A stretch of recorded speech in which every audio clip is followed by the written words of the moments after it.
not call him a cowboy, but I don't chase cattle around. But if you're out riding on the trail, headed to a new place, riding your horse, there's certain things that you gotta have with you. Like, first of all, this is the Black Hills. You gotta have a coat. So I've got a duster on. This thing's made out of canvas. It's very long. It'll keep you nice and warm, keep the rain off of you.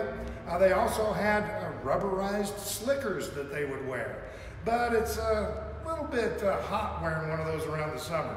So I've got a canvas duster. I'm going to take that off and we're going to talk about the rest of the stuff that I'm wearing and what somebody might have had along with them as they were traveling that trail across the prairie and on up here into the hills. Now, the first thing you got to do is have footwear, right? Well, they would have been plain boots. None of that fancy stitching and silver tips and stuff like you see all the time nowadays. Plain boots, very functional, worked very well. Kind of a rounded toe to get through a stirrup and a heel to put on that stirrup so you don't slip on through. Now I've got on canvas pants. You got to have tough pants. You're going to be riding through the brush and the brambles. You might even wear chaps. Most people think of chaps like the batwing chaps you see these days. That's what they call them, where they're real broad on the front. But back then, most folks would wear shotgun chaps. It's just like a pants leg, very narrow, but made out of leather or suede, so that it protects your legs as you're going through those kind of things. Working on up, you're gonna have your gun. You gotta have your gun belt on. You gotta have your pistol in case you come across something out there on the prairie that's gonna get you. You know, there's mountain lions, bears, snakes. You come across a rattlesnake, you might just take care of it with your pistol as well. Now this is in a plain holster, and it does have a thumb loop over the hammer. It's important that your gun doesn't fall out while you're riding on that horse. So you would have a means of keeping it in your holster while you're traveling out there. Now on the other side, I've got a pouch, kind of a possibles bag kind of thing, that you would use to carry around some of the things that you would need along the road.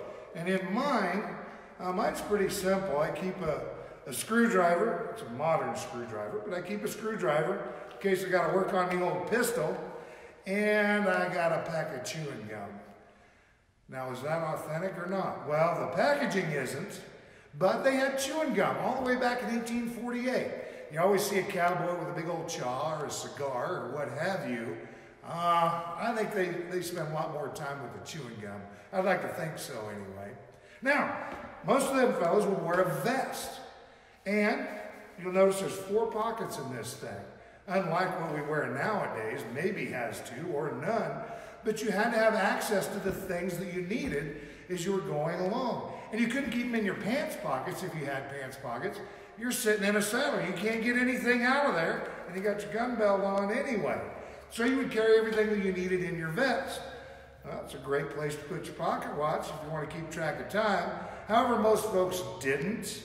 And each town had their own time zone pretty much at that time until the railroad came through with the telegraph.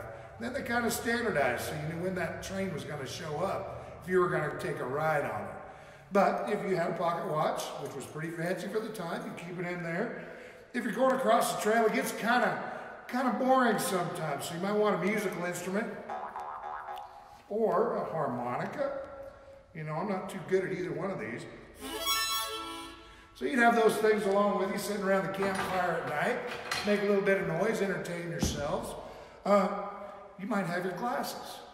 You know, people had bad vision. You might need some reading glasses. Or, I've got sunglasses in here too. They did have sunglasses, believe it or not. But you would carry that along with you as well. Anything that you needed quick access to, you would have in the pockets of this 4-pocket vest. This one is also made out of canvas, just like the pants. And believe it or not, it used to be black. I don't know if you can see it on camera, but it's faded a little bit over the years from being out in the sun. This one may be about time to be retired. I'm not quite sure. Now, you would have on a scarf with you of some sort. This one's made out of silk, works great. And it had so many different functions, you had to have one. If you're going across and it's really dusty, you can use it like that to protect you from breathing in all that dust. If it was really hot, you could soak it in water wrap it around your neck, up the back of your neck, and cool you down. Or if it's cold, you can tie it around there like a big old fluffy scarf you might wear now in the winter. It would have all kinds of uses, wiping the sweat off your brow. If you got injured, you can use it as a tourniquet or a bandage, all kinds of things. So everybody had a scarf as they went across. You would also have a shirt, of course, and they were all long sleeved. And they were all pretty much just one size. You'll see how it's really billowy. They didn't take the time to make several different sizes a lot of times.